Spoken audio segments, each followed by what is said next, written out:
How's it going, guys? Anfield here. Welcome back to a new video.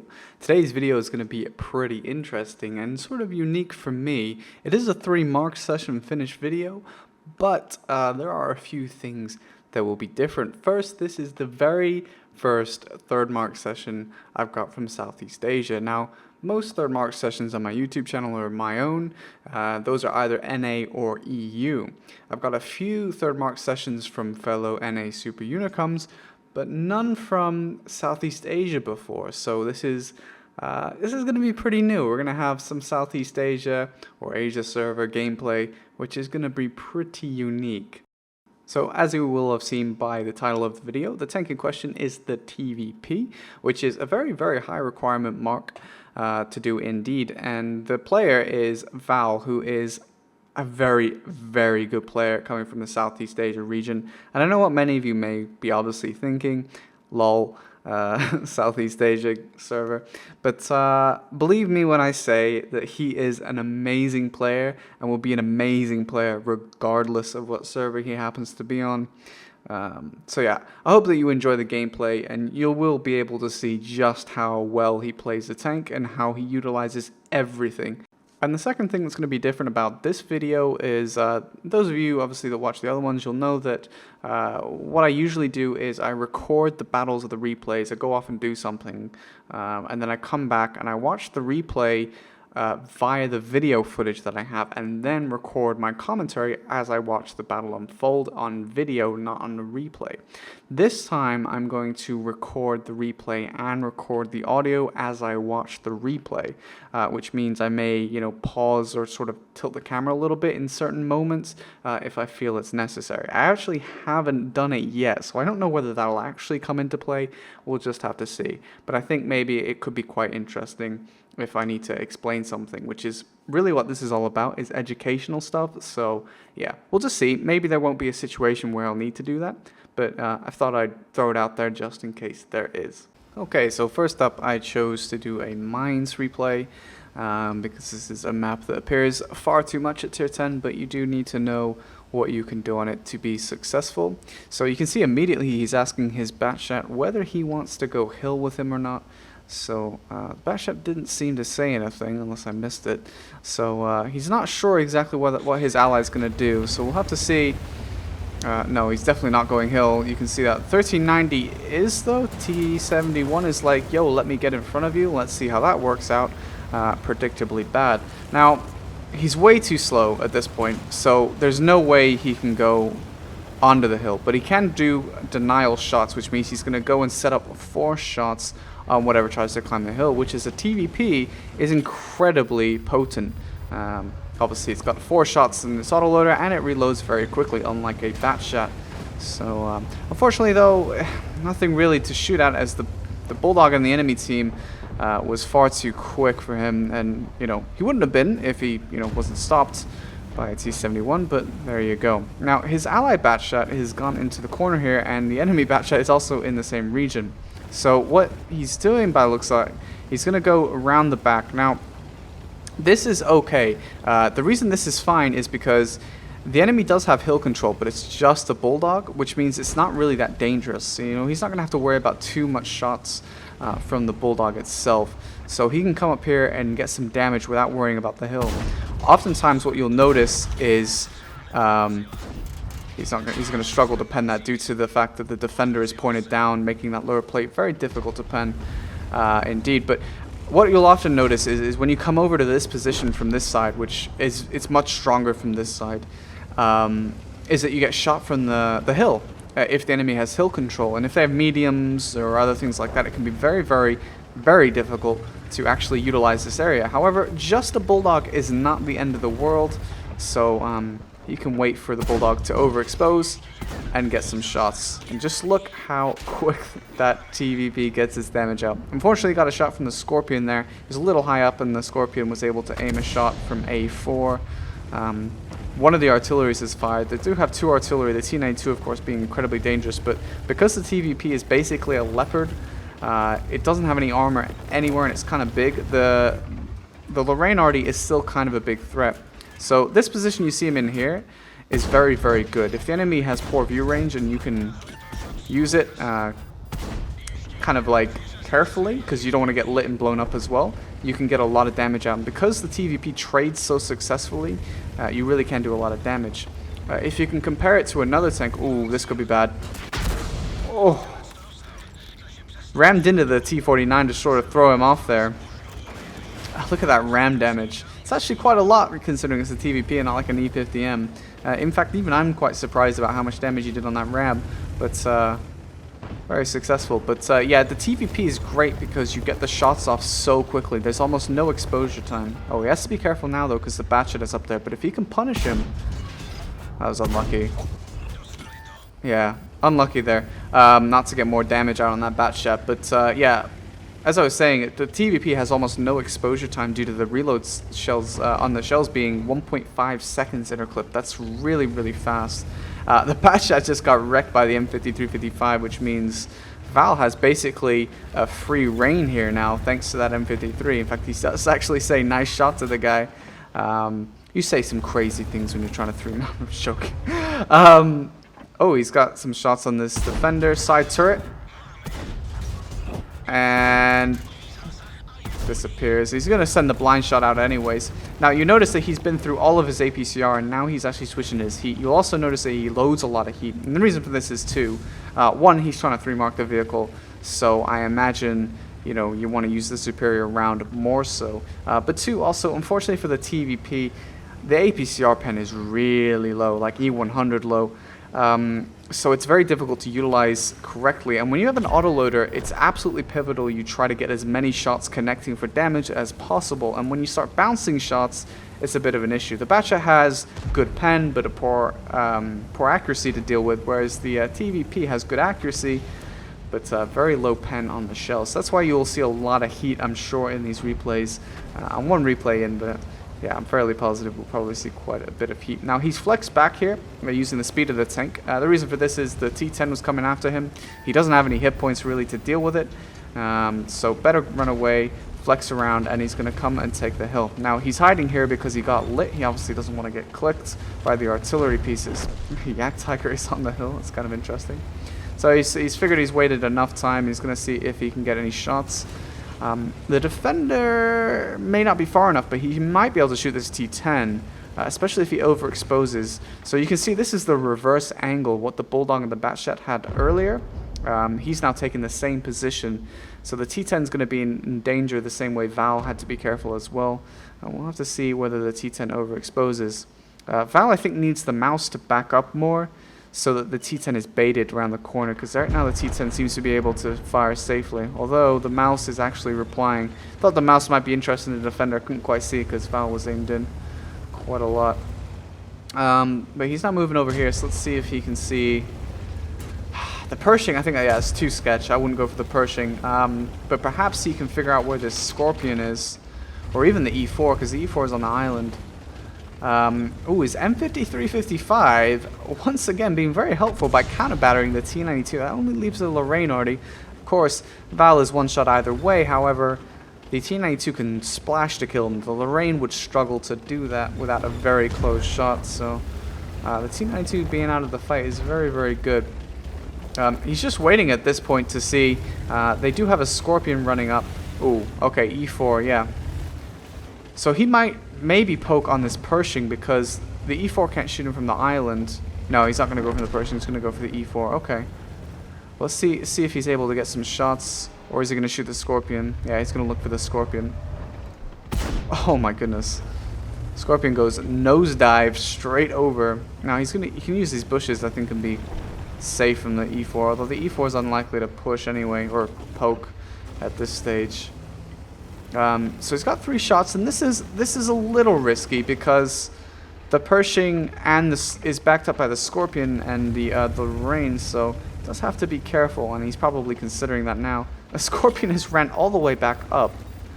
Interesting. But he has lit the Scorpion, so we'll kind of see if the Scorpion gets RD'd. He is pinging, requesting fire on the Scorpion, so we'll have to see. Ooh. Just got anal from the Pershing there. But so he's just trying to stay safe from the artillery, which is probably the #1 thing on his mind right now. The Pershing will probably go for another poke because that's what people do. And he has to be very careful. He got lit through the gap there by the Scorpion, so the Pershing will know that he's ready for that. He's spamming the help key so his teammates do something. You can see that the mouse and the T71 are still in the same position. I'm not really sure why. The T71, to be honest with you, could just blitz down. Did you see where the Scorpion is on his team? He could just like run down into the village there. Oh, he is actually... Oh, he's going the short way though. Oh, that's risky. I get lit by the Pershing really fast. Or the Pershing back down a lot. Oh, yeah, there he goes. Interesting. At least he did get the spots. It was risky, unnecessarily risky, to be honest with you. But see, Val will get some nice shots now. Yeah, easy. Nice shooting there by Val. So basically, the battle is pretty much won for his team without any outstanding throws. The defender takes down the Pershing. The E4 is like really healthy, so that's actually quite a bit of farm that Val might get at the end here. Is on the E4 if he runs back up the one line after dealing with the artillery. The artillery, of course, could already have ran down there, but looks like he didn't. Probably aiming at the defender. And that is how deadly the TVP is. Aim time and delivery of shots. No chance to run away. Very, very, very quick. So you can see how, this is very clever, you can see how the defender has passed through where the E4 was last lit, which indicates to Val that the E4 is no longer in that position. So he didn't poke out because he was worried that the E4 would be waiting for it, as the E4 had clearly relocated due to his allies' basic spotting. But fortunately for him, some nice back shots on the E4, and the E4 is revealing way too late exactly where the TVP is shooting him from. But look how quick it gets that damage out. He is clipping back to his APCR. He really does not need heat for the back of an E4. You can just see how quick this tank gets damage out, though. So, yeah, should be able to get a last shot, hopefully, if his allies don't get it. An extra 153 damage, and yes, so a very nice game there on mines. You can see a lot of flexing around and a lot of initial positioning intelligence there, so really good battle. Okay, so next up we have Himmelsdorf, and this is crazy matchmaker. Almost all tier 10s, there's only 2 tier 9s and the enemy team 3 on his team, but look at the hit points. You've got 2 E100s and a mouse, and a 113 is quite healthy too. On his team, 3 E100s and an IS-4. There's a lot of hit points in this battle, but it's going to be interesting because he has the superior side for the hill.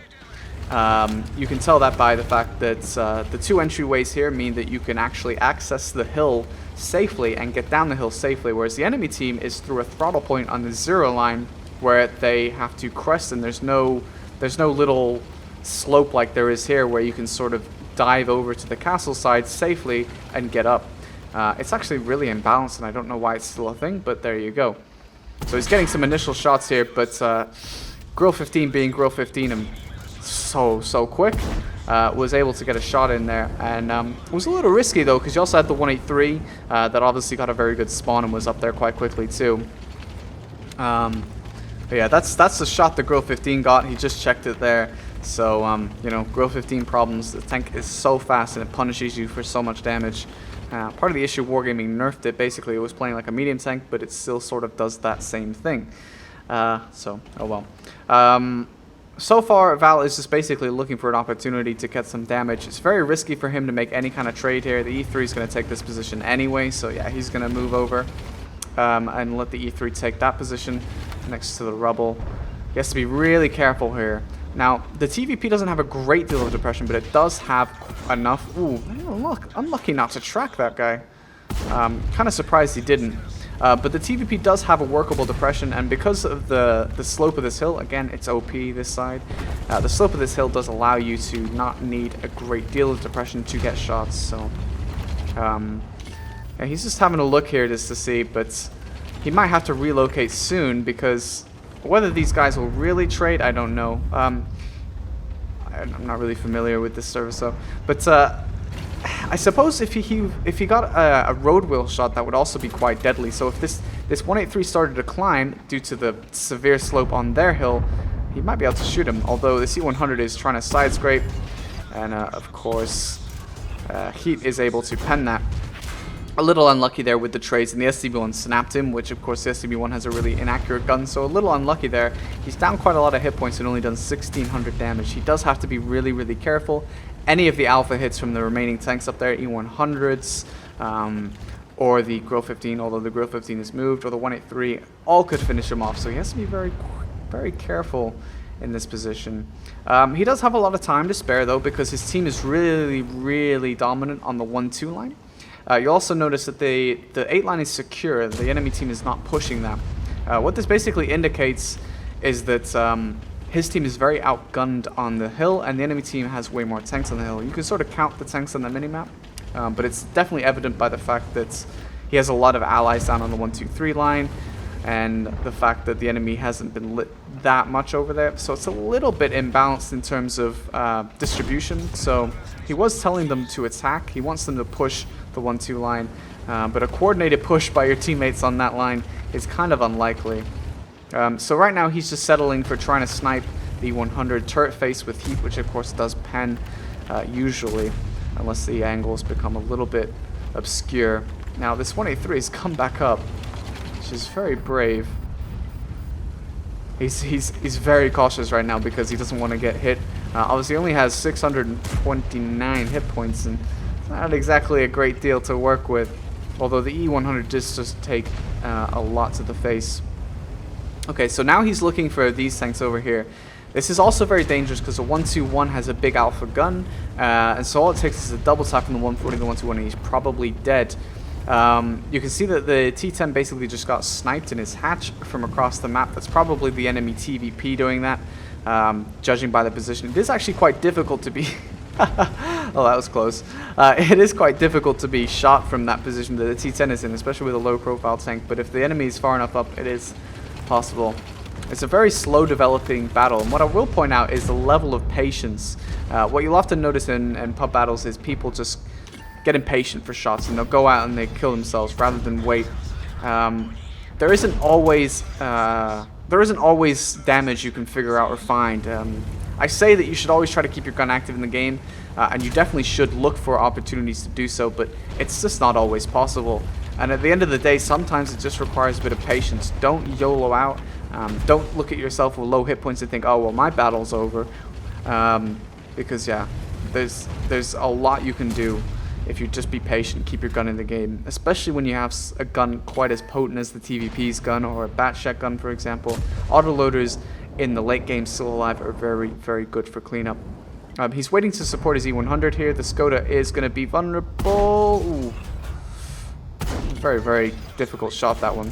Oh, he got his track, but it was a little bit too late. He got a little bit past the building there. Kind of unlucky, actually, to be honest with you. The momentum of the Skoda carried him a little bit past the building.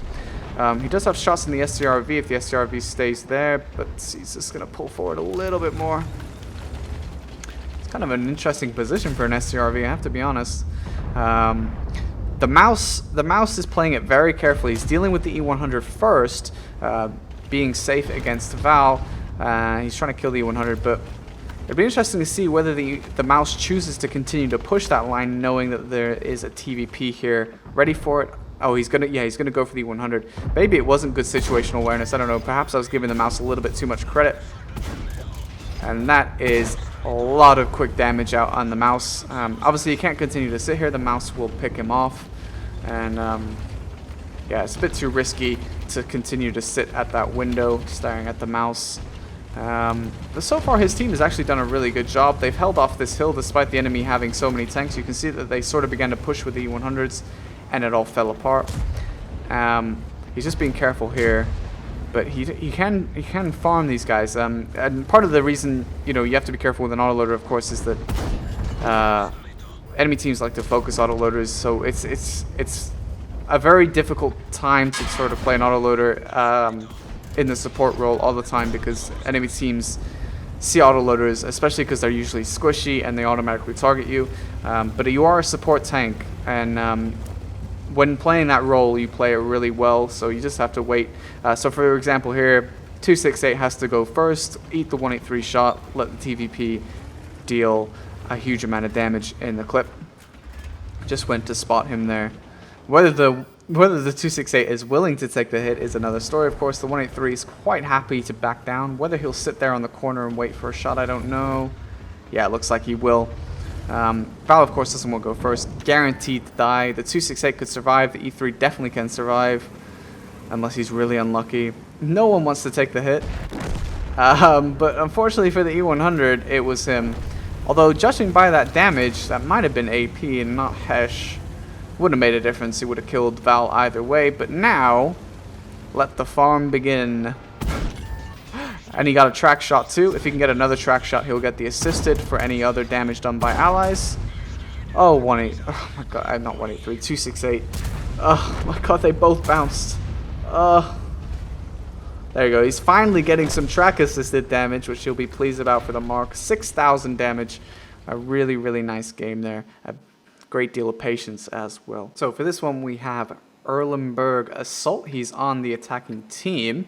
And he's immediately actually pinging his team to go over to the western flank on the 2 line, telling them to push that direction. So it'll be interesting to see whether they actually respond.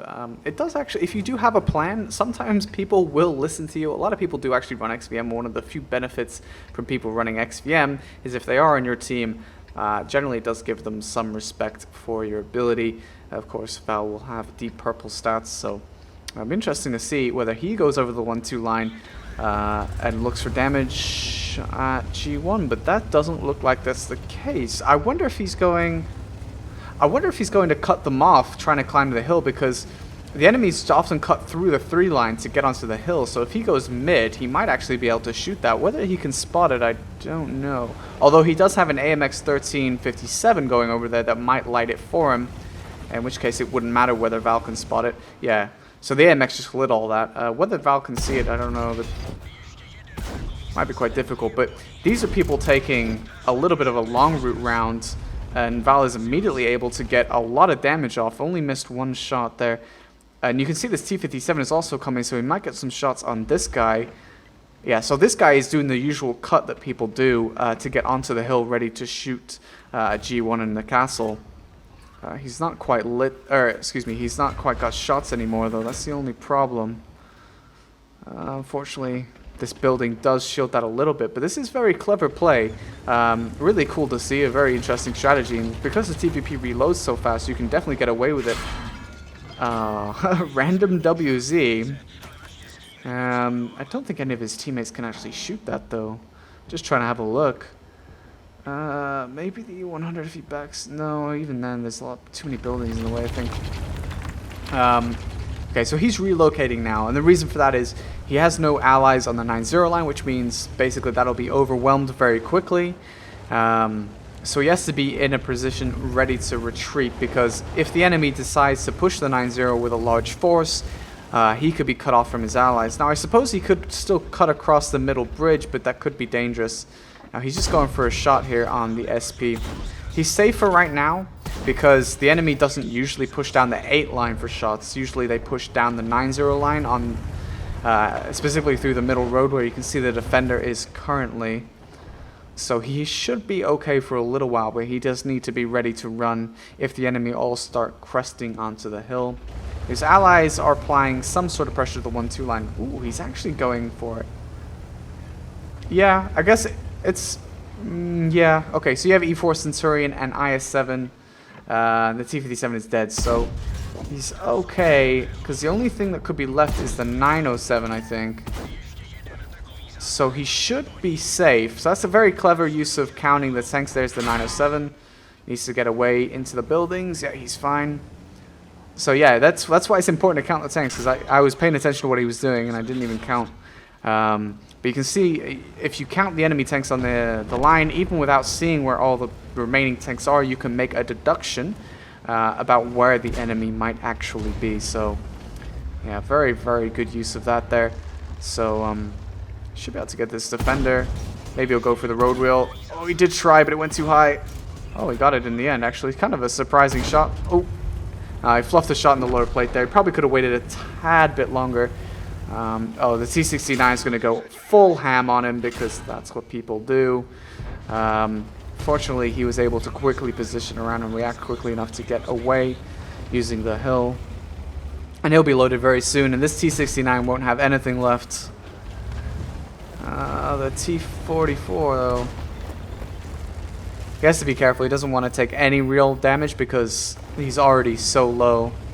It's not really what you want to be doing in that position, is take any unnecessary hits. But he's going to move over here, maybe going to kill the WC first, and then see if he gets any shots on the 907. Then you can move on to the IS-7 afterwards. Oh, the 704 is up there.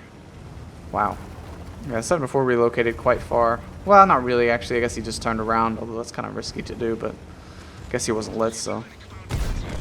Quick auto-loading shot, or auto-aim shot there. Easy peasy. That is on the move. You cheeky. Wow. So now he has an orange gun purely because the T44-100 actually hit him on the move and broke his gun. He didn't take any damage for it, but at this point, Val is probably rather take the little bit of damage from the T44 than have a broken gun at this point, because this is late stage of the game, so you know your ability to hit your shots for damage now are even more important, because there's not much left to get out of the game. Artillery's trying to get into the water, maybe. It's going home, I would say. Well, he's going to have to move, I think, at some point, because I don't know if these guys are going to back up enough. Oh, yeah, maybe they are, actually. See, there you go, broken gun. Rip. Rip. Oh, feels bad, man. Thanks, T44-100. Rip. Yeah, that's a shame. He hoped to be able to snipe these guys as they backed up, were forced around the B line because of his allies pushing through the 1 line, but with a broken gun, the sniping, which usually would have been easy, is much more difficult. Let's see if you can get it. Oh, it's not much to aim at whatsoever. Yeah, there we go. Let's see if he gets it. Oh, that was very, very fortunate. Oh, rip. Aim as central as possible. Oh my god, so unlucky. So unlucky. He was able to get quite a lot of assisted damage though. It's still quite a decent game, and I really like the control position by going mid. I think that can really work out and pay off even more in some battles. I think he was unlucky that that didn't pay off more than it actually did. So yeah, that was actually kind of an interesting battle for me personally. So we're now on to Karelia, which Assault Karelia is an interesting game. It can either go really, really well, or you can be wrecked by base camping TDs or Arty, and it's rip. So he spawned up in the north, and usually if you are forced to go up here, it is better just to swallow it and go up here. It's not actually the end of the world to be up here. Personally, I prefer to fight in the south, but there are positions you can utilize, including getting under the the enemy base. Is a lot easier from this side, so there is that at least. But we're just interesting to see exactly how this battle unfolds. There's a few light tanks that could be a threat to him, although it could also be a bonus to him by having allied light tanks, seeing how they play. He was considering going that way, but he's just going to go the long way around, which is a little bit safer. So he doesn't have artillery to worry about, and that's quite nice. It's always nice not to have to worry about arty. So we'll have to see basically what the light tanks are actually able to spot for him. Well, a light tank, that's the first thing they're able to spot. But his allied light tank took quite a lot of damage for that. But 1390 can get deleted by a TVP. Although he just backed up just in time. Let's see if we can get a road wheel shot maybe. Oh, so cheeky yet so brilliant. That is something you would not be able to do in a bat shot. 740 track damage thanks to the grill. So really nice. Emil 1 is lit, so the light tanks are actually doing a really good job so far. And he should be able to unload on this Emil that doesn't seem to know that he's lit, so he might not have Sixth Sense trained. Unlucky for him. Pretty soon your 100% crew should have Sixth Sense by default. He now knows he's lit because he's taking damage. The Russian way of knowing you're lit. They announced that change a long time ago that they were going to do that, and we still haven't gotten that change, so I don't know what happened to it. But so far so good. You know, 1500 damage and 740 via assisted from a track is really nice. Alright, T10, you just YOLO across. Why, man? Oh, unlucky. Oh my god. The track snipes are too good. Although unfortunately in this case the T10 just made it behind the rock, so I don't think his his allies have any shots, which is unfortunate. So he might have to relocate, due to the fact that the enemy team will probably be turtled, having seen what happened to our allies that have poked. So yeah, he's pinging where he's going to go, and it is under the base, which is pretty easily accessed from this side. It's difficult for the enemy team to actually do anything about you in that position. It's getting quite a lot of spotting here on enemy tanks that remain in the base. But this position is really, really strong if you can get to it.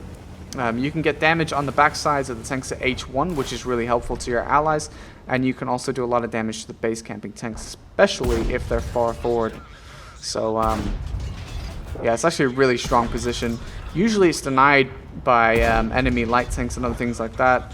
But in this case, obviously, the enemy light tanks are both dead. So Val has absolutely nothing to worry about here and can just free farm these guys from the back. There's nothing more infuriating actually than being at that H1 position and then having yourself get wrecked from behind. Yeah, kind of sucks, but rip them anyway, I guess. E50M taking it from the back. And the TVP flying all its shots true. He's just going to reload here because no reason to hold on to 2 shots. And he'll just have to wait and look for damage. I mean, at this point, he's already done quite a lot in this game, and there's still quite a lot of hit points left because the enemy team will be like, herder, let's sit in the base the entire game. This is one of the reasons you can't really just rely on sitting in the base on defense, is that, yeah, you're just going to get farmed because you have no map control. So, flanked on all sides, and this Grill 15 is like, yo Val, I heard you were 3 marking that tank, here's some free damage. And Val's like, yes please. Yeah, he just gladly accepted all of that free damage from the Grill 15. There's still another one too, so he could actually shoot the other one, who's not looking at him. Oh, now he is, okay. Well, yeah. So this is one thing you can do to check if an enemy is looking at you if you can't actually see them through the bushes.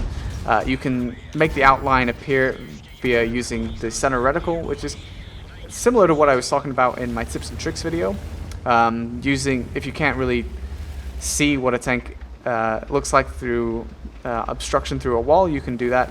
But this is using it to identify the silhouette of a tank through bushes, because you can't really see whether the tank is aiming at you, but you can if you identify the silhouette. So yeah, should be able to get all shots here into this IS-3. Nice. 6,200 damage and 2,000 assists, although I suppose most of that is via spotting, although 700 was from the initial track damage on the IS-7. So he's not going to get all of that, but he will get a significant amount. One of the problems with trying to mark tanks, of course, is the split assisted. Unfortunately, it doesn't add up. He doesn't get full 2,200. He gets whatever's the highest, which in this case will be spotting unless something drastic happens and he tracks the tank for a lot. Oh, but there's a T10 here, and this should be easy. Don't go for tracks at this point. You know, because if this tank is hit by anything on your allies that's that can't see them themselves, you'll get some of that split shared assisted. So it's actually quite clever.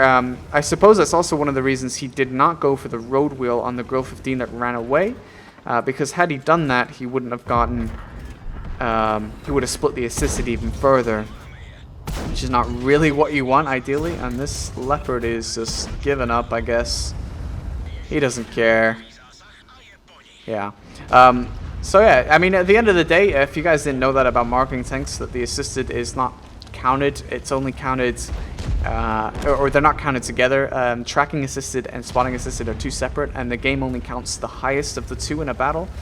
Then yeah, you can see what he's doing here is making sure he doesn't track tanks, because if he does, that's more split assisted.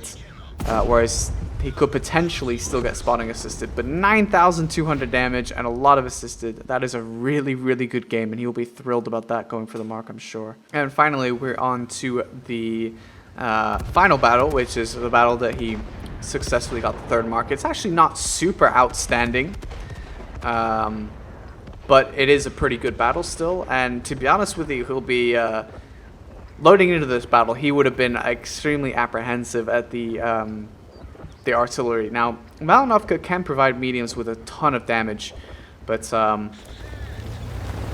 in this case, you know, with 2 artillery and a lot of light tanks, it's very, very risky. So, but what you'll notice is he already pinged to say he's going to the hill, please help him take it. What you often have in these kind of games is a lot of your allies will sit on this hill and sometimes here, and that's all they'll do. And they give up the high ground hill, which high ground is super important for map control, and yeah, rip the team. But what you probably will have picked up on, and basically all of these replays, is he's told his allies what he's doing almost always.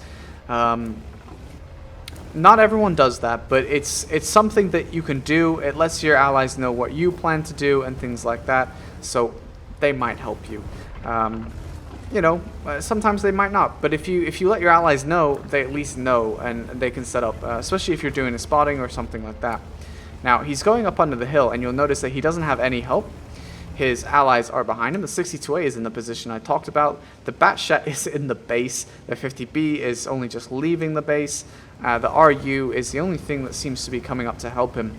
So he's going to basically look to get a clip out and flee because, yeah.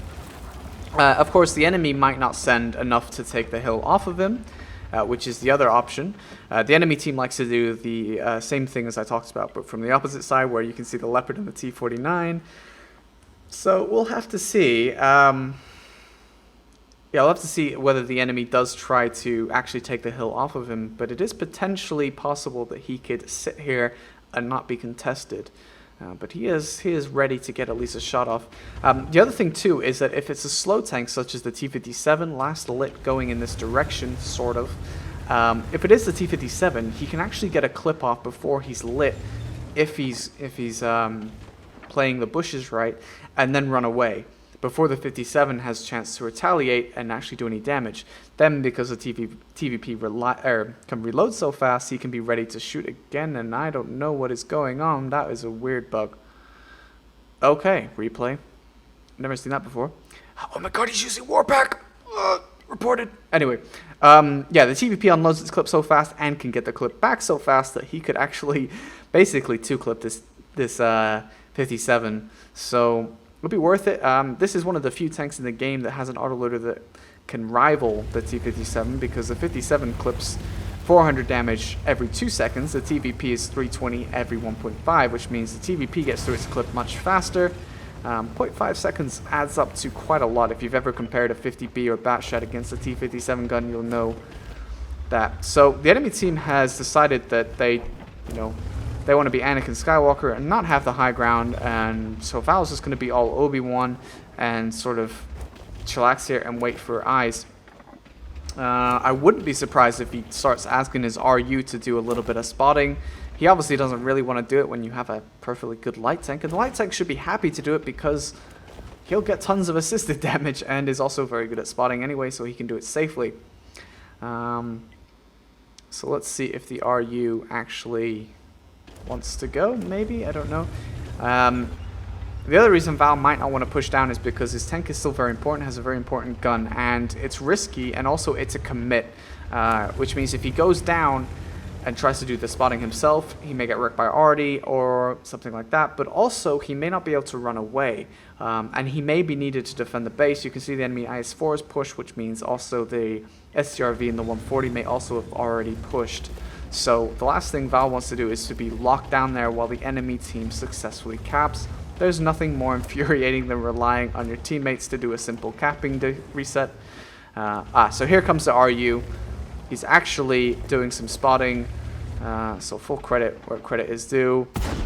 This is difficult. He has to try and get these shots off and not get lit. Oh, yeah, because that little bush wasn't fully shielding him, so the Leopard moved far enough in that direction that eventually he did get lit. Now he needs to like swerve like a madman, like full Asian driver, to try and not get hit by the artillery, because that's the last thing he wants. You can see the Leopard is no longer lit, which pretty much indicates to Val that he's probably no longer lit. Yeah, so immediately a blind shot comes out after he knocks the tree down, which is why he backed down in the first place, just to make sure he didn't take any damage doing that, because some people do blind shot it. He knocked it down to try and actually get some extra assist, because trees that are knocked down sort of act like bushes, although generally they're less camo valuable than bushes. But no shots so far.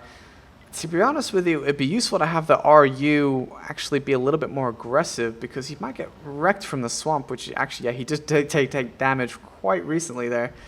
Oh, but the Batshot has been very aggressive. Oh, oh yeah, those shots into the side, not doing any damage. TVP, please.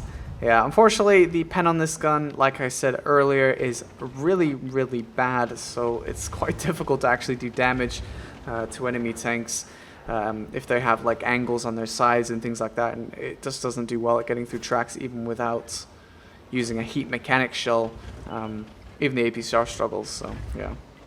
But he's going to go for the 62A, who has foolishly decided to ram the RU rather than just keeping himself alive, auto-aiming and doing a full Cholo drive-by. I don't really know why he decided to ram when he knew that Val's team were set up on this hill. Only he knows. But he's now probably going to really struggle to get any kind of shots here. There's no lights. You could see previously that he could not spot the T57 on his own. It took the Batshot to move up to see the T57. So his chances of getting any kind of damage are really, really low. So he's going to relocate now, because moving up there would be very, very dangerous indeed. The only thing he has on his side in that case is that he shouldn't lose map control of that side, purely because he does have teammates there, but also the enemy team will be really apprehensive about pushing that, knowing that there was last a TVP lit there and some other things.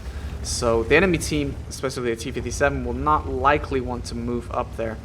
Val's going to move into the middle, and I think he wants to try and catch a potential leopard or see what he can see from the swamp. Now, he did just get lit, which probably strongly indicates either swamp play or he got lit from the base.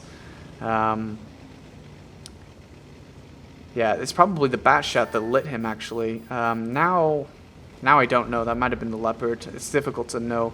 A little bit lucky, to be honest with you. Could have ended quite badly there. Could have all ended in tears, I think, with that light. It was a very aggressive play, but I think he just wanted to see if he could catch anything from the base or in the swamp. He's moving back up to the hill, though, because his teammates have already begun moving down. Although the Batshot is now lit. Now he's quite far out of render range, and the Batshot goes down anyways. It's really useful that Wargaming actually added the render circle, so you don't have to use a mod to get it onto the minimap, so you can see when a tank would be visible if it's lit, actually rendered for you on the game. His teammates are really, really struggling, though. So he's moving back over here. Now, this could go one way. He could see nothing, or he could see T57 try to climb the hill or something else. Usually what you'll find is when an enemy team is in this kind of position, they get really aggressive. So he may actually be able to see something. Although he might want to check the slope, because you never know if a T57 comes from the back is on the low. If you're on the far side, red line side of the hill, you might not get lit. So you might have to do a spotting check, which I think he's going to do. Yeah, he's going to execute that now. But you can see the enemy team has sort of begun to move around a lot in the south. So the enemy team in the north, they get like itchy bottoms, and they're like, oh, let's go move. Or the damage is going to be gone. Although the enemy team is like, yo, here, let's go one by one. I guess they never saw Noah's Ark, but that's always nice. A light tank out of the game at this stage, really key. He does still have a Leopard and a 140 to deal with, but the fact that the enemy team no longer has a light tank to utilize is really important. And another shot coming out there. Now, I don't really know who would have had an angle on that, but it didn't seem like an artillery shot, unless it was AP. I wonder if artillery's firing AP.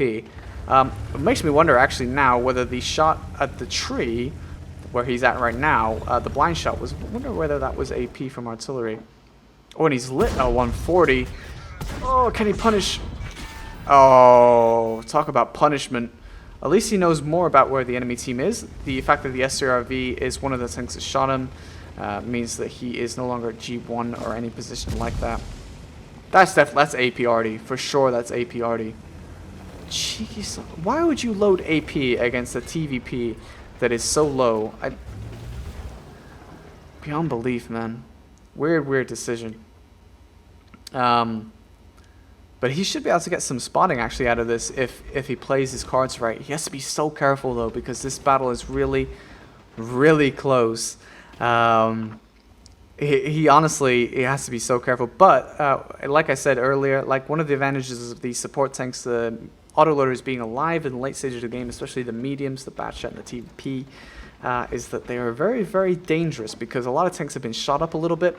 And with the damage potential in this clip, which is, you know, 1300 or something, it's I think it's 1300 flat, right? Something like that. I don't know. Yeah, it's a lot of damage at this stage of the game because tanks have been shot up, so he can usually clip them out. But the Type 4, is he gonna go for blind shots? Yes, he is. This is a long way away. Now, there's a certain distance that your shot begins to, I think, disappear. Oh, I can't remember if that's APCR only. I know APCR loses pen over distance, but whether heat disappears, I don't know. I'm honestly not completely familiar with exactly the mechanics. Such a rare thing. And ooh, that is a healthy 57. He needs his artillery to do a little bit of work here on this 57. He's gonna shoot the Emil though. Shoot the faster tank. He has shots on. Oh yeah, he has to run. Run. He might be able to climb the hill and sit by the lighthouse though first and get a little bit more spotting. That's what I would do. He definitely has the speed to execute that, which is exactly what he's doing. So he's asking for help. His artillery, there's 3 of them. This shouldn't be hard. You have to press the left mouse button. It's the button on the left if you didn't know artillery. Yeah, it's really difficult. So this is actually probably the last 3rd mark session that we'll have on here before we get the 9.18 version of artillery. Kind of interesting. You see the heat on the overmatch there. Able to get the SCRV 103. Don't think that would be possible with the SCRV 103B, although I'm not entirely sure. You guys can correct me if I'm wrong. But now he's fleeing from Minas Tirith here, and the Leopard backed down, so he won't get lit. Yeah, it's really important that he's not getting lit down here because he will be shot by the artillery. They'll be pre-aimed for this retreat. So it's really important he's not lit. Now, you can see Z100 is actually, it's sort of going over. So basically, the enemy is they've sort of switched sides. Previously in the battle, and this has been quite a long battle, is the enemy team were in the south and his team were in the north with the hill. It's completely swapped around now. So once more into the breach. He's going to have to try and find this Leopard, I think. Oh, the Leopard has been lit. Oh, way too aggro. Leo. Oh, he got tracked by artillery. Oh my god. Oh, so unlucky. So unlucky. Oh man, that sucks. 2 minutes left, and I forgot whether he wins this battle or not, so it's actually going to be a little bit suspenseful, because I should have looked, and I didn't, so I just know what the damage is. So, yeah, we'll have to see whether he can actually finish this battle off. 183 is lit. He can get some damage on that. He also has to be careful. He has heat loaded. He doesn't want to shoot the tent. Oh, he's getting very unfortunate. I mean, I'm starting to look at this. I'm trying to think. Unless the enemy team YOLOs, I don't see how this can be anything but a draw. Huh, but maybe I'm wrong. I hope I'm wrong. Oh, 183 is out, boys. Okay. This is interesting. He's going to have to make some aggro plays if there's any chance of victory still remaining. So little time left now. I would tell you exactly how much time is left, except it's very difficult to see because the little microphone and recording icon is there. Although the battle just told me it's less than a minute now, so there you go. I don't see how this can be anything other than a draw, but we'll see. He's going around here. He's going to go for the artillery, I think. Although they did just pick up 2 kills there, but 40 seconds left. That T57 was healthy. He was really healthy, and the Jagdtiger just went down to the SCRV, and no one's going to spot that guy. So Val is just going for the artillery, just going to try and get what left he can out of this battle. Real shame, but this is just Malinovka for you. Or sorry, Kampanovka. Didn't mean to call it by the wrong name there. Shots into these cheeky artillery. A little bit more spotting damage at the end here. 11 seconds, I think? Yep. Can he get one more shot of damage off, or at least get some assisted damage maybe on the 140 or anything? T57 even? Nope, looks like not. So unfortunately there in the end wasn't able to get the remaining bit of damage on the healthy tanks that were left. That T57 would have been good farm. But regardless, a really good battle, and congratulations to Val on his 3rd mark, and thank you so much for sending in the replays. We'll take a look at the session stats now so you guys can see exactly how good he did. So here you can see the session stats. Really impressive damage per game. Fortunately, quite a lot of credit loss due to the rations, premium consumables, and the heat. Unfortunately, of course, TVP, unlike the Batshot, you have to fire a lot of heat because the APCR is really bad. And the last thing you want in an autoloader, as I explained, is to not have your shots pen for damage. Kind of defeats the purpose. But regardless, a really good session. And I hope you guys enjoyed. It was a bit more unique for me. I've never had a TVP session before. I've never had it on the Southeast Asia, so it's my first time sort of seeing more gameplay on that. I did play it once, but I had like 300 ping, so yeah. But yeah, it was really cool for me to see it, actually. And a big thank you to Val for sending in the replays. I hope you guys found it interesting. I hope my commentary wasn't completely terrible. But yeah, thank you so much for watching, guys. And let me know if you have the TVP. I'm kind of curious to see those of you that might own the tank. It's a little bit more unique. A lot more people have the Batshot, so I'm curious to see who owns the tank. I do actually have the TVP, but I prefer the Skoda, which is kind of weird, I guess. But I might actually have to play the TVP a little bit more, although it's going to have to wait in queue. There's a few tanks ahead of it that I need to mark. So yeah. But thanks so much for watching, guys, and I will catch you on the next video.